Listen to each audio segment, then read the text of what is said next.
So, Winnipeg. And for Jets fans who are like, oh good, he's going to talk about our Jets. First off, my decision to talk about the Jets is because that's what Yvonne suggested before she left today. It is her favorite jersey, I think, is Winnipeg, other than maybe Vancouver. And it's an interesting team to look at because I honestly think they're dark horses. But there's a funny thing about dark horses. They aren't favorites, and it can be really easy to underrate them. And that, I think, is what I'm doing here. And I'm going to state that straight out.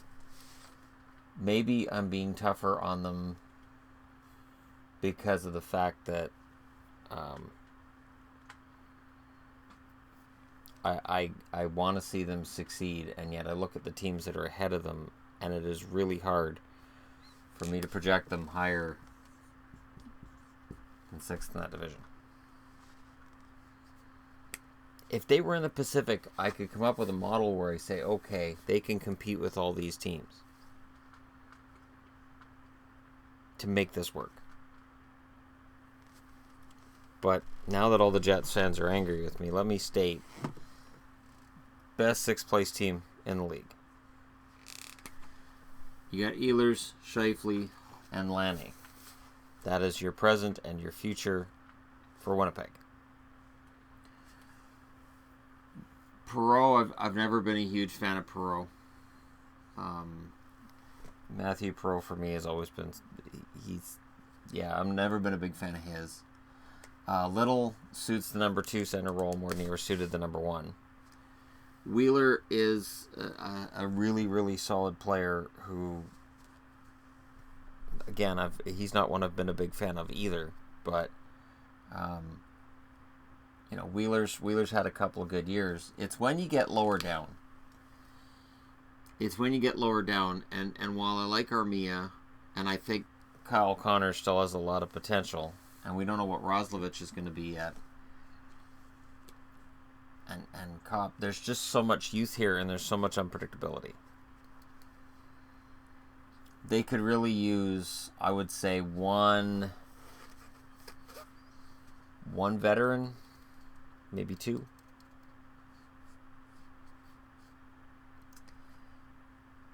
And yet they've got Dano, who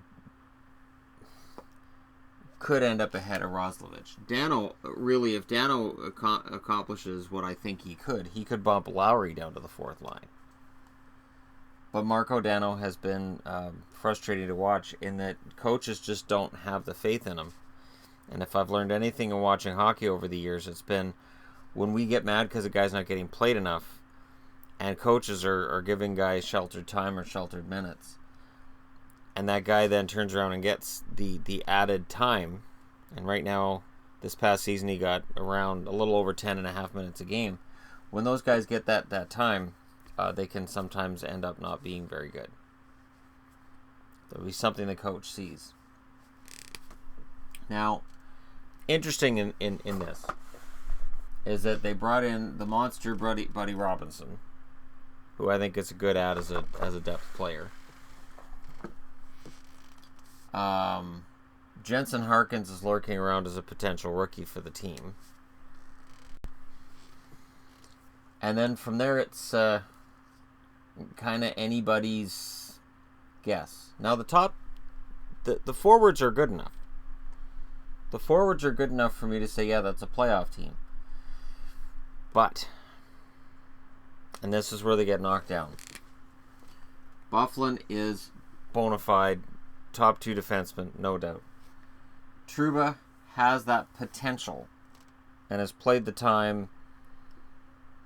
I guess I'll leave it up to Winnipeg fans to tell me if he's become the player that they envisioned when he was drafted in the 1st round. I'm not a fan of Enstrom. I don't like the Kulikov signing at all. And Myers can't stay healthy. Likely goes on LTIR either at the start of the season or mid-season or whatever. Sherratt has been good when he's had to play. And Morrissey has potential, but there are too many question marks for me on the blue line to put them ahead. It almost looks like a team that Andrei Markov would fit into if somehow they picked up the phone and called Markov. And people again will say, well, Markov isn't the player that he once was, and Markov isn't going to be blah, blah, blah. Markov will still score you 35 points. Markov will still be good for you on the power play. No, he's not going to put Byfuglien out of a job, and he's not going to push down Trouba's minutes. But Markov is still capable of helping a team out that needs offense from the blue line. I am stunned that Enstrom is still here. I'm stunned that Enstrom is... It reminds me of Edler in Vancouver, where Vancouver knows deep down they need to push Edler down the lineup. But they haven't got anybody who can do it. So Edler is still out there playing too many minutes, being relied on too much, even while there's diminishing returns. And Toby Enstrom, it's much the same tale. And signing Kulikov, either Cheveldayoff's going to look like a genius at the end of the season, or he could find himself out of work. Because Morrissey could easily slide in and bump Kulikov down. But then that means that Kulikov's sitting there wasting cap space for Winnipeg like he did last year for Buffalo. And if Kulikov's getting bumped down to bottom 2, then Winnipeg's probably not having the kind of season they'd envisioned. Here's the thing. I like Steve Mason. I think Steve Mason's a nice guy. Get a big thumbs up from me. And, he had the fantastic run in Columbus at the start of his career. He's had fantastic mini runs in Philly. But it's that full season. It's that full season since his rookie year. He hasn't really put it together. Winnipeg needs somebody behind this defense, which is kind of average. And somebody who isn't a Jets fan may say, you're being generous. And somebody who is a Jets fan may say, average. Better than average. Got Big Buff back there in Trouba. This is the tricky part of doing season previews. See, when I try doing a video and I haven't had anything to drink, my throat gets dry. Problem solved. So Mason, I'm not a huge fan of. And Hellebuyck, he's a young goalie who was relied on to be the starter last year. Wasn't ready. How is he really going to react to being the backup or sharing duties with Mason? He's going to publicly say he's fine with it. He's going to publicly support the team in whatever decision they make. He's going to be quite happy with it publicly. But we won't know what really is going on in his head until the season starts. And a tandem of Mason and Hellebuyck, when you've got a division where you've got Jake Allen, Corey Crawford, Ben Bishop's been added, Pekka Rinne had a fantastic playoff after an okay season. And if Varlamov's back to health, Colorado may have themselves a goalie situation fixed. But I'm not touching Colorado yet. Colorado's this giant grenade waiting to go off somewhere. But I just don't see Mason and Hellebuyck as being up in that upper echelon with the rest of the division. And I'm going to say right now, I really want Winnipeg to make the playoffs. I want this prediction to be absolutely wrong. Absolutely. Like I said when I started this series, I have a formula that I used, which I modified a bit,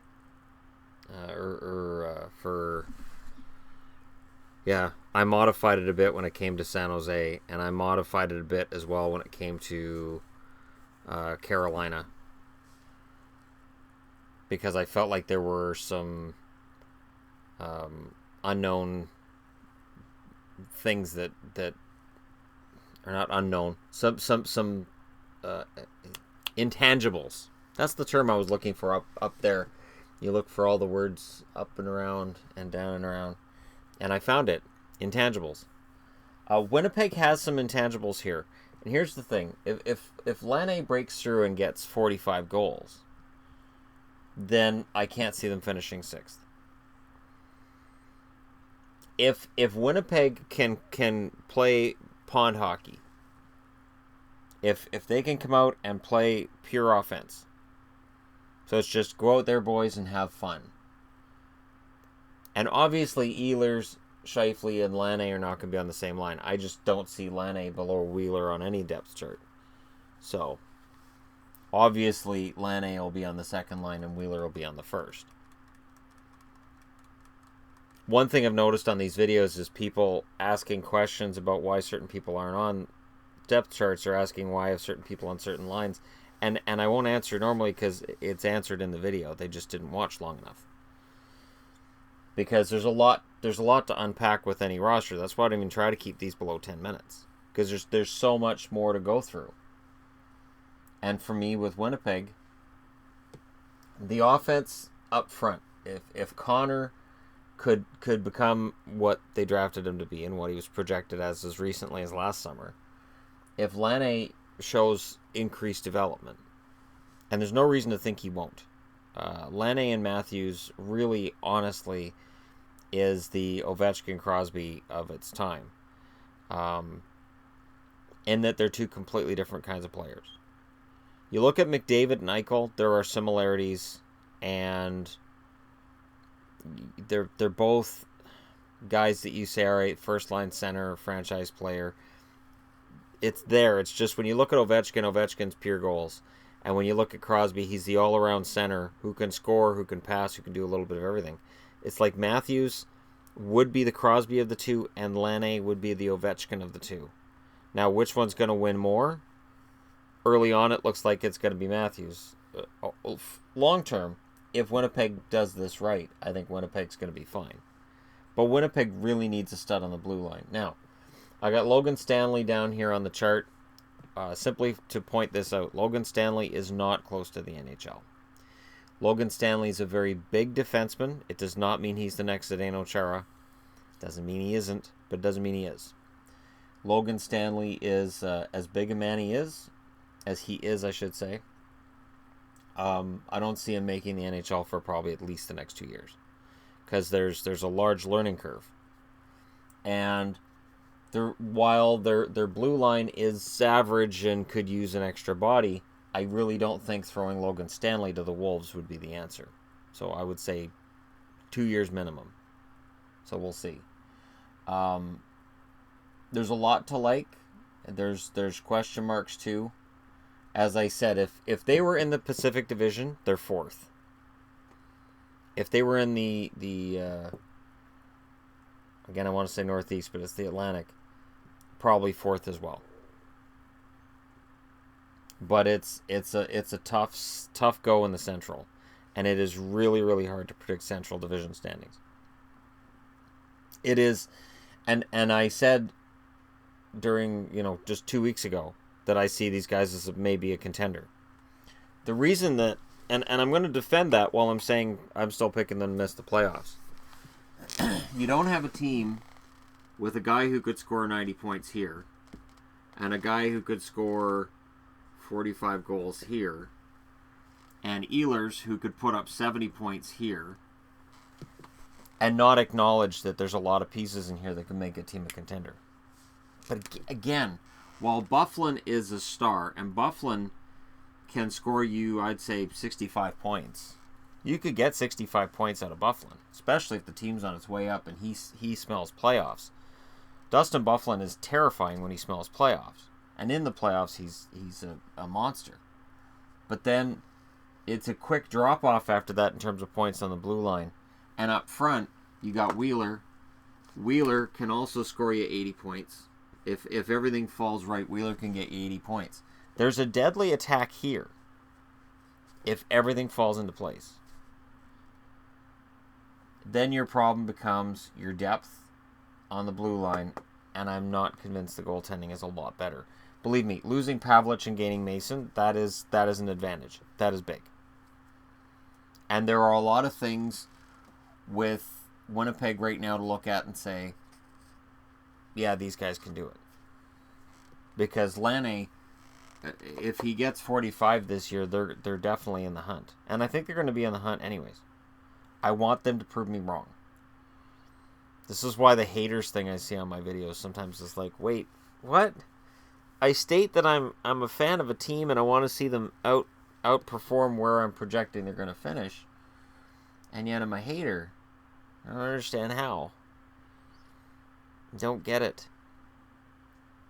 So, there we go. There's your Winnipeg Jets. So they're both maybe a contender, and I'm projecting them to miss the playoffs. Because, and this happens every year, and there's teams that people are pointing out, well, you know, this team's going to be really good because they made the playoffs last year, and yet we're not looking 2 years back at how certain teams were. Well, this team was good 2 years ago. They weren't very good last year, so they're not very good this year either. That kind of thing. Or they were bad 2 years ago, but they were good last year, so they're still going to be good this year. And there is tunnel vision, and that tunnel vision could very well be the reason I have these guys sixth. Could very well be the reason that I have Winnipeg at sixth. All these arrows and boxes and numbers show you that I've really got a lot of thoughts in regards to Winnipeg and the direction they're headed, and I want them to do well. Nothing would make me feel better than seeing Winnipeg taking out Chicago in the playoffs. I would try to do a cartwheel for the first time in my life if that happened. So, come on, Winnipeg. Make the hockey guy do a cartwheel. Let me know what you guys think in the comment section below. Don't forget to hit like and subscribe if you're browsing your way through. And again, Jets fans, there's no offense meant to this at all. I'm just looking at the lineup as I see it, and hopefully they produce, overachieve, and prove me wrong. Fingers crossed.